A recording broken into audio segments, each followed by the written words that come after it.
ଗୋଟିଏ ନାରୀ ଖୁସିରେ ରହିଲେ ଗୋଟିଏ ପୁରୁଷ ଖୁସିରେ ରୁହେ। ନାରୀର ମଙ୍ଗଲେ ନରର ମଙ୍ଗଳ। ନାରୀ କ୍ଷୟେ କ୍ଷୟ ନର। ରମଣୀ ପତନେ ରମଣ ପତନ। ବିଧାନ ବିଧାତାଙ୍କର।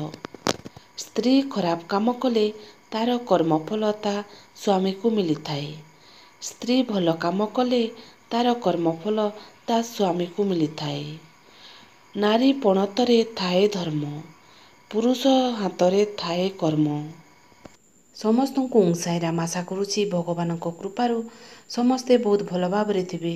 ଚାଲନ୍ତୁ ଆଜି ଶୁଣିବା ମା' ଠାରୁ ସ୍ତ୍ରୀ ବଡ଼ ନୁହେଁ କାହିଁକି? ତାପରେ ଶୁଣିବା ନିରାଟ ସତ୍ୟ କଥା ସବୁ। ଭିଡ଼ିଓକୁ ଶେଷ ପର୍ଯ୍ୟନ୍ତ ଦେଖନ୍ତୁ ଶୁଣନ୍ତୁ। ଯଦି ପସନ୍ଦ ଆସିବ ତାହେଲେ ସବସ୍କ୍ରାଇବକୁ ଟଚ୍ କରିକି ବେଲ୍ ଆଇକନକୁ ଟଚ୍ କରିଦିଅନ୍ତୁ କାହିଁକିନା ମୁଁ ଯାହା ବି ଭିଡ଼ିଓ ଅପଲୋଡ଼ କରିବି ସେସବୁର ନୋଟିଫିକେସନ୍ ଆପଣମାନଙ୍କ ପାଖକୁ ପହଞ୍ଚିଯିବ। ତାହେଲେ ଚାଲନ୍ତୁ ଶୁଣିବା। ଯିଏ ତୁମକୁ ଭୁଲ ବୁଝୁଛି ଭୁଲ ବୁଝିବାକୁ ଦିଅ। ଯିଏ ତୁମକୁ ଘୃଣା କରୁଛି ଘୃଣା କରିବାକୁ ଦିଅ। ଯିଏ ତୁମକୁ ନିନ୍ଦା କରୁଛି ନିନ୍ଦା କରିବାକୁ ଦିଅ। କାରଣ ଏ ଦୁନିଆରେ କେହି କାହାକୁ ଜାଣିପାରନ୍ତି ନାହିଁ କି କେହି କାହାକୁ ବୁଝିପାରନ୍ତି ନାହିଁ। ଭଗବାନ ପରି ଲୋକ ଏ ସଂସାରେ ଘୃଣା ନିନ୍ଦା ସନ୍ଦେହ ଅପମାନ ସବୁ ସହିଥିଲେ। ତେଣୁ ଉପଯୁକ୍ତ ସମୟ ଆସିଲେ ମଣିଷ ବୁଝିପାରେ। କିନ୍ତୁ ଚାଲିଯାଇଥିବା ସମୟ ବହୁତ କିଛି ଶିକ୍ଷା ଦେଇ ଯାଇଥାଏ କିନ୍ତୁ ସେ ସମୟ ଆଉ ଫେରି ନଥାଏ। ସନ୍ଦେହ ଓ ଅବିଶ୍ୱାସ ମଣିଷକୁ ସବୁ ସମ୍ପର୍କରୁ ଦୂରକୁ ନେଇଯାଏ। ତେଣୁ କୌଣସି କଥାର ସତ୍ୟତା ନ ଜାଣି କାହାକୁ ସନ୍ଦେହ କରିବା ଅବିଶ୍ୱାସ କରିବା ଠିକ୍ ନୁହେଁ। ଜୀବନ ଏକ ରଙ୍ଗମହଲ। ଏଠି ଭଲ କାମ କଲେ ଗାଲି ଖରାପ କାମ କଲେ ତାଲି। ସମସ୍ତେ ସମସ୍ତଙ୍କ ଅଭିନୟରେ ବ୍ୟସ୍ତ। ଯିଏ ଯେତେ ଭଲ ଅଭିନୟ କରିବେ ସିଏ ସେତେ ଲୋକମାନଙ୍କୁ ନିଜର ହୋଇପାରିବେ।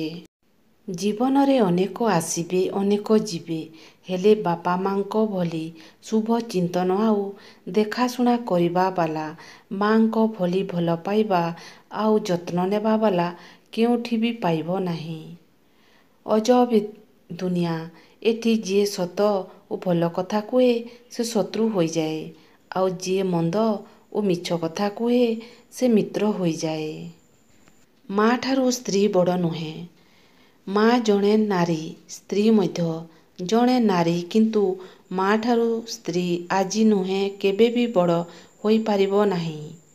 ମା'ର ଭଲ ପାଇବା ମା'ର ସ୍ନେହରେ ଶ୍ରଦ୍ଧାରେ ସ୍ୱାର୍ଥ ନଥାଏ କିନ୍ତୁ ସ୍ତ୍ରୀର ସବୁଥିରେ କିଛି ସ୍ୱାର୍ଥ ଥାଏ। ମା'ର ପିଲା ମରିଗଲେ ସେ ଆଜୀବନ କାନ୍ଦୁଥାଏ କିନ୍ତୁ ସ୍ତ୍ରୀ ନିଜର ସ୍ୱାମୀ ପାଇଁ କିଛି ଦିନ ଦୁଃଖ କରିଥାଏ। ସମୟେ ସମୟେ ସ୍ତ୍ରୀମାନେ ନିଜ ସ୍ୱାମୀକୁ ବି ଅସତ ଭାବରେ ଟଙ୍କା ରୋଜଗାର କରିବାକୁ ବାଧ୍ୟ କରିଥାନ୍ତି କିନ୍ତୁ ମା' କେବେ ଏ କାମ କରିବ ନାହିଁ। ପିଲାମାନଙ୍କ ସୁରକ୍ଷା କେବଳ କବଚ ମା'। ପ୍ରତ୍ୟେକ ସ୍ତ୍ରୀ ସମାନ ନୁହନ୍ତି। ପ୍ରତ୍ୟେକ ମନୁଷ୍ୟ ଜୀବନରେ ବେଳେ ବେଳେ ଏହା ଶୁଣିବାକୁ ମିଳେ ଯେ ବ୍ୟସ୍ତ ହୁଅନ୍ତୁ ନାହିଁ ଆଉ ସମୟ ଆସିଲେ ସବୁକିଛି ଠିକ୍ ହୋଇଯିବ। କିନ୍ତୁ ଆମେ ବୁଝିବା ଦରକାର କି ସମୟ ଆସିଲେ ନୁହେଁ ବରଂ ସମୟ ଆସିବା ପୂର୍ବରୁ ଆମେ ନିଜକୁ ଠିକ୍ କରିବା ଉଚିତ। କାରଣ ପ୍ରତ୍ୟେକ ବ୍ୟକ୍ତିଙ୍କ ଜୀବନରେ ଦିନେ ନା ଦିନେ ଭଲ ସମୟ ଆସିଥାଏ ସତ ମାତ୍ର ଆମେ ଠିକ୍ ହେବା ପର୍ଯ୍ୟନ୍ତ ସମୟ ରହେନାହିଁ। ସମସ୍ତଙ୍କ ଠାରୁ ସବୁକିଛି ଜିନିଷ କେବେ ଆଶା କରିବା ଉଚିତ ନୁହେଁ। କାହିଁକିନା ଲୋକ ଏଠି ମୁହଁରେ ଗୋଟିଏ କଥା କୁହନ୍ତି କିନ୍ତୁ ମନରେ ଆଉ ଗୋଟିଏ କଥା ରଖିଥାନ୍ତି। ହେବାର ଅଛି ତ ଅଭିମନ୍ୟୁ ପରି ଯୋଦ୍ଧା ହୁଅ। ଅର୍ଜୁନ ଭଳି ନୁହଁ। କାରଣ ଇତିହାସ ସବୁବେଳେ ତାକୁ ଅଧିକ ଶ୍ରେୟ ଦେଇଥାଏ ଯିଏ ଏକା ଲଢ଼ିପାରେ। ଅର୍ଜୁନଙ୍କ ଭଳି କୃଷ୍ଣଙ୍କ ପଛରେ ରହି ଯୁଦ୍ଧ କରି ବିଜୟ ପାଇବା ଅପେକ୍ଷା ଅଭିମନ୍ୟୁ ଭଳି ଏକା ଲଢ଼ି ଚକ୍ରବ୍ୟୂହରେ ମରିଯିବା ଯଥେଷ୍ଟ ଗୌରବର କଥା। ଜୀବନ ଯୁଦ୍ଧରେ ଯଦି କୃଷ୍ଣଙ୍କ ଭଳି ସାରଥୀଟିଏ ମିଳୁନି ଅଭିମନ୍ୟୁ ଭଳି ଏକା ଲଢ଼ିବାରେ ସାହସ ରଖ। ଦେଖିବ ଅତୀତର ପୁନରାବୃତ୍ତି ଘଟିବ ନାହିଁ। କେବେ ବି ନିଜକୁ ଛୋଟ ମନେ କରନ୍ତୁ ନାହିଁ। ମନେ ରଖନ୍ତୁ, ପାଦ ତଳର ଦୁବଘାସ ପୂଜାରେ ଲାଗେ, ମୁଣ୍ଡ ଉପରେ ଥିବା ବିଶାଳତମ ତାଲଗଛ ନୁହେଁ। ଖାଇବା ଯେତେ ଭଲ ହେଇଥାଉ, ଯଦି ଲୁଣ ନଥାଏ ତାହେଲେ ଠିକ୍ ସେମିତି ମଣିଷ ଯଦି ରୂପ ଓ ଗୁଣରେ ଧନୀ ହୋଇଥିଲେ କ'ଣ ହେବ, ଯଦି ତାଙ୍କ ଭିତରେ ସ୍ନେହ, ଶ୍ରଦ୍ଧା ଓ ଭଲ ପାଇବା ନଥାଏ? ସେସବୁ ମୂଲ୍ୟହୀନ ହୋଇଥାଏ। ସେ ମଣିଷର କୌଣସି ମାନେ ହିଁ ନଥାଏ। ଯିଏ ଦୁଃଖରେ ଅଛି ସେ ଆଗକୁ ଖୁସିରେ ରହିପାରିବ, ହେଲେ ଯିଏ ଦୁଃଖ ଦେଇଥାଏ ସେ କେବେ ବି ଖୁସିରେ ରହିପାରିନଥାଏ। ରାତି ପାହିଗଲା ପରେ ଯେପରି ସକାଳ ଆସେ, ସେପରି ଦୁଃଖ ପରେ ସୁଖ ନିଶ୍ଚିତ ଆସେ। କେବଳ ପାର୍ଥକ୍ୟ ଏତିକି, ସୁଖ ଜୀବନରେ ଅହଙ୍କାର ଭରିଦିଏ, ଦୁଃଖ କିଛି ଶିକ୍ଷା ଦେଇଯାଏ ଓ ଜୀବନର ପ୍ରକୃତ ମୂଲ୍ୟ ଚିହ୍ନେଇ ଦେଇକି ଯାଇଥାଏ। କହିବା ପୂର୍ବରୁ ଥରୁଟିଏ ଚିନ୍ତା କରିବା ଉଚିତ, କାହିଁକିନା କୁହାଯାଇଥିବା ଶବ୍ଦ କେବଳ କ୍ଷମା କରାଯାଇପାରେ କିନ୍ତୁ କେବେ ଭୁଲି ହୁଏନା। ସଚ୍ଚୋଟ ବ୍ୟକ୍ତି ବହୁତ ଜଲଦି କ୍ରୋଧିତ ହୋଇଯାନ୍ତି। ସଚ୍ଚୋଟ ବ୍ୟକ୍ତି ସଦାସର୍ବଦା ସତ୍ୟ କୁହନ୍ତି। ସେଥିପାଇଁ ଲୋକମାନେ ବେଳେବେଳେ ତାଙ୍କୁ ଖରାପ ଭାବନ୍ତି।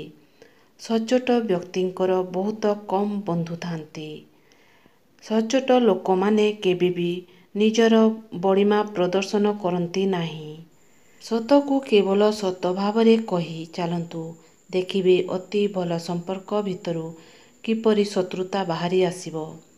ଜୀବନରେ ସବୁବେଳେ ଛୋଟ ଛୋଟ ଭୁଲ କରିବା ଠାରୁ ଦୂରେଇ ରହିବା ଉଚିତ, କାହିଁକିନା ମନୁଷ୍ୟ ପାହାଡ଼ଠାରୁ ନୁହେଁ ବରଂ ପଥରଠାରୁ ହିଁ ଝୁଣ୍ଟିଥାଏ।